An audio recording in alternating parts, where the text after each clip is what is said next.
bolanda biso na Happy Box TV.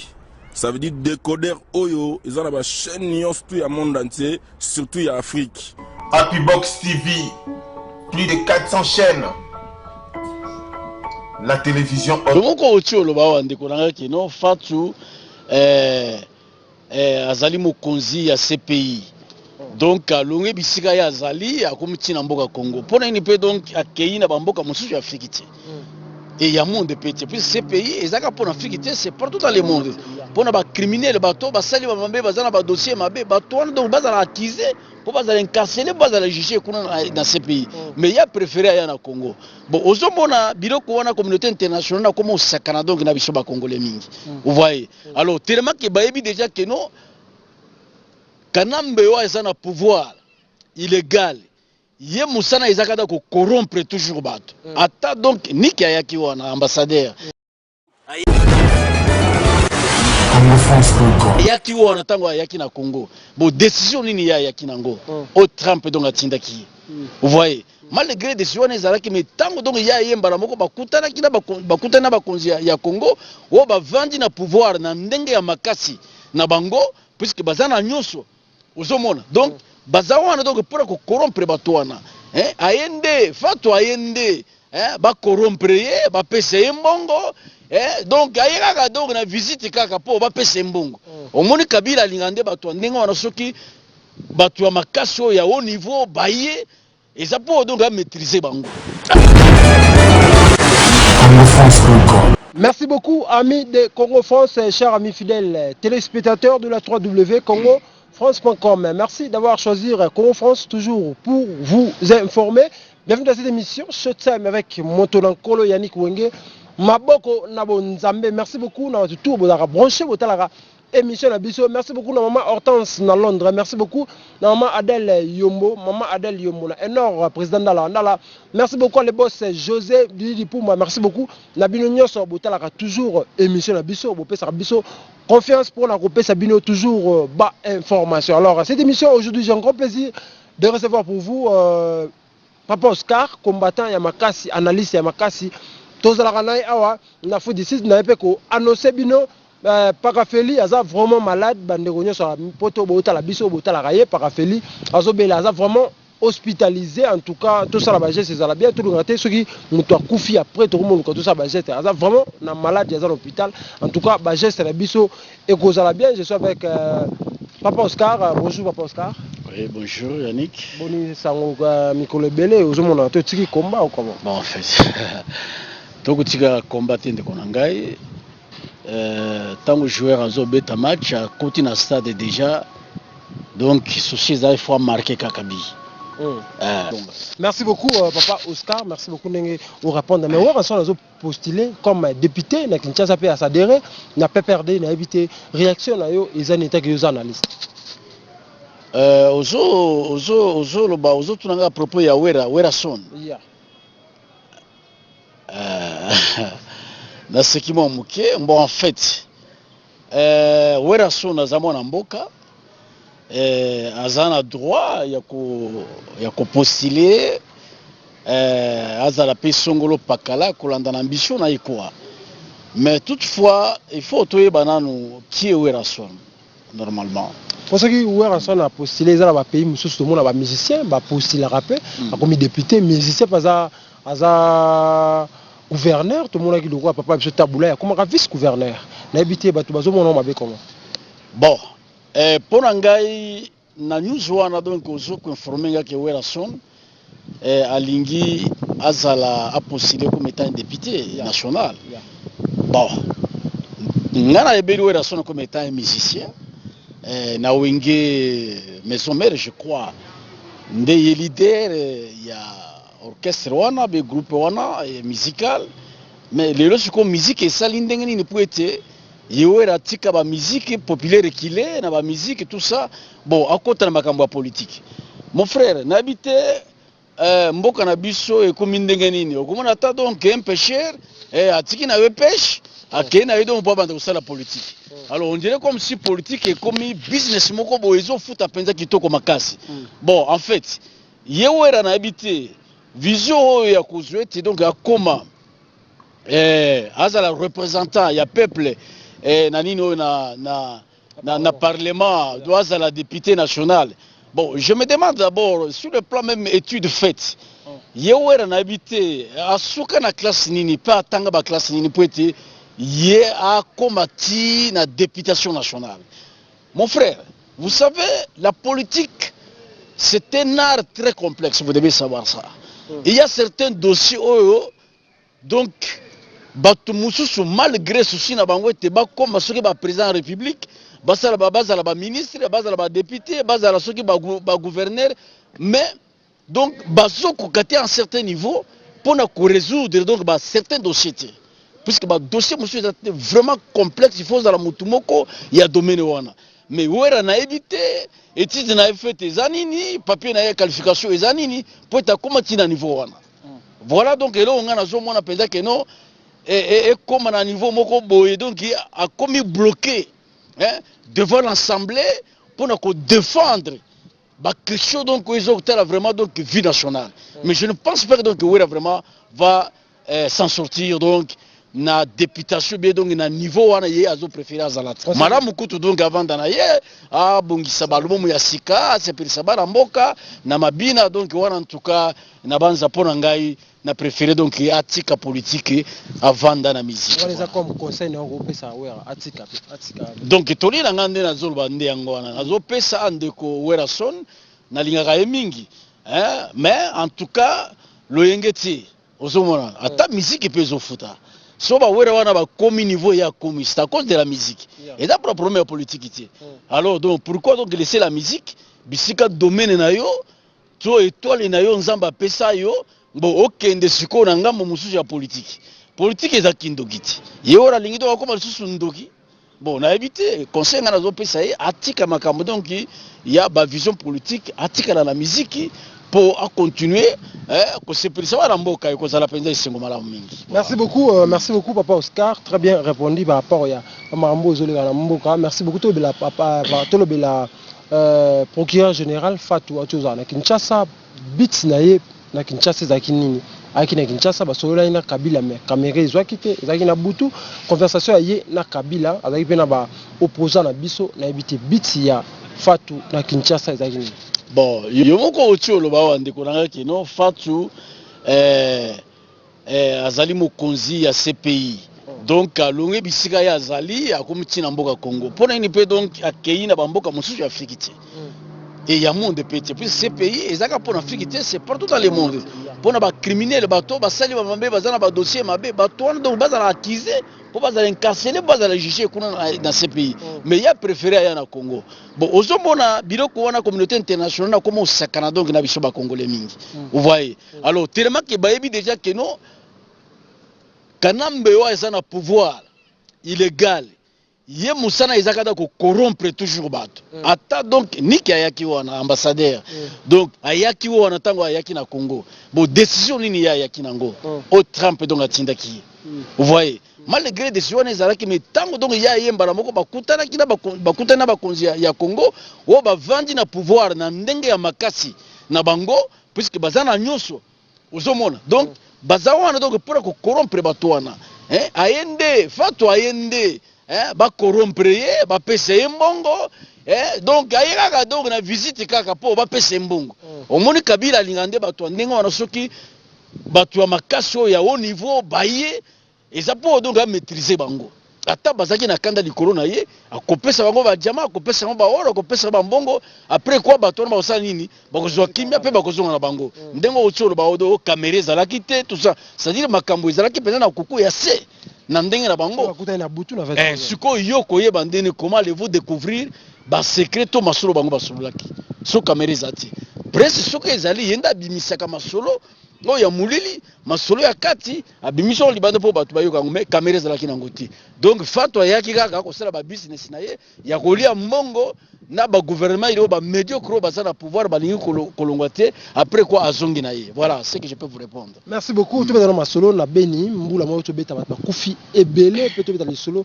ya balkanisation ningo sala bana est bazolo ezana na bi ke ezongi lisubali ba kabola est wana réaction za n'état que congolais pas dans l'est.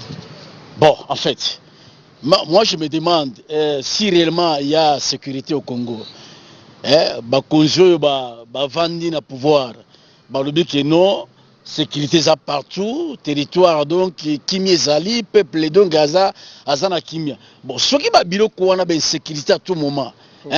Ba Congolais baza kokufa à tout moment. Bon, on a habité. Sikoyo pouvoir rango makasi ya pouvoir donc est en place. Eza wapi mon frère. Donc, il y a tout le monde qui est bateau na bazo na bango le société, c'est mieux batika na bango pouvoir, bateau ya sika o peuple do akotia na mandat ya sika. Bango nde bakoyo ba olini ko corriger barrière na bango wana. Vous voyez le problème mon frère. Ndelo ko ezala wana mais na éviter soki ba balkanisation. Makambo balkanisation ko banga ngo pete et bandi le loté za ba projet ya kala. Ba meka même dans l'état à l'époque de Mobutu. Balkanisation fait ça à l'époque. Un soin disant ceux qui français, moko ceux qui américains sont au problème. Je suis président de la République d'Israël. Pendant que Mobutu fut président. Bon, aux hommes on a pas sabotage, peut pas boulot ya bango, ba lingi ko toujours est. Et ça n'angambo ya ba Rwandais, ba Burundi. Alors et là qu'on attend que Congo là ça fongoli misu. Et là qu'on est ko sala maté ndeko nangai. Et ko sala maté ata ba meki, ba tongi biso ko buka yango. Voilà la réponse à la commission de Yangoana. Merci beaucoup, président Kabila Lobby à Rosala. A postulé comme président le 23 décembre Oyo 2018. La réaction est année. Kabila Linga postulé le président de la République. Bon, pour nous Salanini. Puisqu'il a 17 ans à sali des mandats, constitution à lobby qu'après 2 mandats, après avoir fait 2 mandats, automatiquement, donc Bima na yo. Bongi sélection, successeur na yo aya, ça la passation du pouvoir. Mais demander Cécilie, ce qu'on a 2 ans depuis 2016, demander si là qu'il y a M. Kabila, et c'est là qui n'a pas de mais avant dit ce qu'on a en 2018. Donc avant dit illégalement, illégitimement. Bon, ce qu'on a aucune élection n'a pouvoir à ni. Donc il faut avant dit à zéro ya koya. Après quoi, bapesa de kambote à longwe na ye. Bon, si on a habité, na pouvoir ni, na légitimité ni, oh yé, a aucune composition puisque mandat na c'est là qui déjà. Ce qu'on a mutumo kwa maïri fana tika akende. Ozomon. Le code a l'inco respecter peuple était. Yawana vandi. Le code a zo respecter mi beko ya mboka te. Yawana vandi na makasi. Bon, si koyo alinga kende na 3e nani oyo. 3e fois donc une élection. Bon, qui va nani oyo donc a mandaté pour APC pouvoir wana donc azali sous président de la République na Congo. Puisque premier mandat salaki, 2e mandat azo respecter peuple congolais. Oyo donc azo tout territoire que bangonde ba vota ki, bangonde ba pesa ki mandat ya 5 ans et renouvelable. Mais azo respecter bangote. Mibeko yango ya mboka, mibeko ilukunzi azo respecter yangoti. Bon, siko tina nini yé a copier kaka pe azala donc azo courage ba voter surtout dans la 3e fois président ya Congo. Et kosimba te pour constitution ezo pekisa yé azana droit ya ko postuler le soutien. C'est ça. Merci beaucoup papa. Malobi azo sala effort Zaïrois comme congolais mais Zaïrois comme congolais. Kabila bi azo sala effort pour Zaïrois comme congolais mais Zaïrois azo linga ka comme congolais. Voilà maloba yemo Kabila. Wana izalaka ba chantage kaka. Bon, il y a d'abord donc azalaki wapi quand les Zaïre auraient existé. Bon, ce qui Congo lelo ils ont existé. Bon, il y a azalaki wapi. Bon, qu'est-ce qu'il veut du Congo? Congo ou bien Congolais a changé dans sens ni c'est quel plan. Mentalité, ce gars donc azako pour na yoka ki na randa ki discours na ye sur le plan mentalité. Bon, ce qui a zomana que Congolais a salé effort que Congolais a changé sur le plan donc de mentalité. Bon, d'abord mentalité ya Yemoko. Est-ce que ça a changé yango? Il tue le Congolais, azo respecter ba Congolais, ba Congolais lokola ba puku ba nyema azo boma otao ya lingi. Bon, est-ce que wana donc mentalité soit za Congolais ya solo penza? Est-ce que mentalité ne s'est changé déjà? Bon, biloko neti ba corruption. Ce qui Congolais aza corrupteur. Donc Congolais akuta Congolais azo sala corruption. Bon, ce ko yé tango yé. Bon, pour nani doit changer Congolais dans la corruption. Pendant que numéro 1 dans le monde, la corruption, c'est lui Kabila. Vous voyez? Alors, et là, qu'on y a lingi a changé congolais. Mentalité, quelle mentalité? Aux hommes. Yeah. Alors, il faudrait donc Yomoko ose à la modèle quand même. Si tu es un professeur, devant les élèves et les étudiants, il faut Yomoko ose à la modèle. Comme ça, ndebana, toi, étudiant ou bien élève, bakolanda, bakolanda, copier caractère na yo. Le professeur. Mais yo professeur, ce qu'on a donc désordre. Bon, ce qu'on a donc autant que ça va vous arranger. Merci beaucoup. Merci beaucoup. Tout le monde, Moïse Katumbi, Azaki na Rwanda, Bazaki na Paul Kagame, n'habité kokende kuna ya Moïse Katumbi, Zaini. Avec pouvoir, toi, qui n'est kulukanini na Rwanda. Bon, ndekonanga Moïse Katumbi wana na habité na bato puis bazokumisa Moïse Katumbi. Vraiment, je vais lancer d'abord donc un message pathétique. Hein, à l'endroit bandeko na biso ba congolais, plus précisément na bandeko na biso ba congolais ya Katanga. Pour likambo ezande kuna mingi. Bato bazo pesa valeur ya Katumbi eza bandeko na biso donc ba Katangé. Les Congolais Katangé. Pour nani bazo mona mutoyo tozana bitumba d'abord ya nationalité. Mupaya oyo occupation tozana yango. Toza d'abord donc la nationalité na eza d'abord douté. Bon, comment expliquer mutoyo azali kokamba ekolo na minute oyo makambo azo sala sur le terrain ezali na profit ya congolais te. Congolais azana musala te. Congolais azana na kimia te. Congolais azana donc na bilé ya kolia te, ba classe ezate misala pe ezana ngo petit. Mbo mopaya azo diriger Congo. Biloko nyonso ba pasi Congo Congolais azana ngo nano ezali résoliti. Et en plus Congolais bazo bomaye na niveau moko yango te, il y a plus de 10 millions. Oh ba koufi, c'est tout un pays. Yeah. Bon, batouana bazo kendeka dans le vide. On dirait comme si baza peine à pousser à vivre dans mokidité. Bon, les yo Congolais puisque oyo kipa oyo Rwandais wazo kende.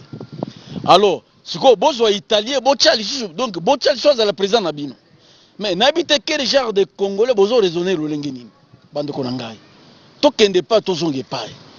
Hein? Donc on dirait comme si ba Congolais opposants, to ba leader ba dirigeant Congolais 100% des mères de père, bazali sur na Congo te. Et comme ka ba paye bolongoli mo paye oyo, bokamati mo paye mususu bo remplacer. Bon, ozo mona donc niveau ya ba Congolais mususu. Nazo lancé communiquer wana bo message wana do ba bande ko biso ba Katangé, botika ba buzoba, wana eza buzoba. Moïse n'est pas congolais, Moïse est italien 100%. Maman na zambienne. Bon, ayi ko bala moi si burundaise. N'habite bon, so le loi comme président. Bon, première dame azala burundaise. Bon, kuna na Burundi, donc première dame burundaise. Bon, mais c'est quoi ça? Ba bilo ko monsieur faut to réfléchir quand même. Tobo ite Moïse. Moïse azana e mabe penzati. Mais est-ce qu'il fallait qu'il donc postuler dans la magistrature suprême? Il fallait que le président de la République du Congo n'est donc à Bandi qu'on gère Mboka bien. Non. Pendant que la nationalité n'a donc ils ont confis. Moi, ils ont construit la ministère, on peut les nommer même ministre, il y a des entreprises d'industrie, des histoires comme ça, tout ça. Dans le domaine de business. Et dans quelque chose de la carte, donc le président de la République du Congo, tout ça, Félix, Bazaliwana, Bazabana Mboka 100%, tout ça, Papa Fayoulou, Bazawana. 100% congolais, mais pourquoi ne pas le voter? Bango bago comme ba président te pona nini po ba diriger mboka. Mboka ya bakoko na bango. Il fallait ka ba paya ba ya donc boya ko vendre la biso, ko ya ko sakana na ba congolais. On dirait ba congolais donc baza maele te. Tout tika fanatisme wana ndeko nanga. Merci beaucoup papa. Message zani kasi na ba tunyo so ba tala biso pour tout le monde qui déjà vers la fin de cette émission. Message ezanini na ba ndeko tout obazu moi occasion et Hollande émission. Bon, ngai na banza obosani pe likambo ya monseigneur cardinal Mosengo ya kiawa. Ya Mosengo to zala wa, azayo la dimanche, na bité auto so na ba combattre lisolo ngozaki ni.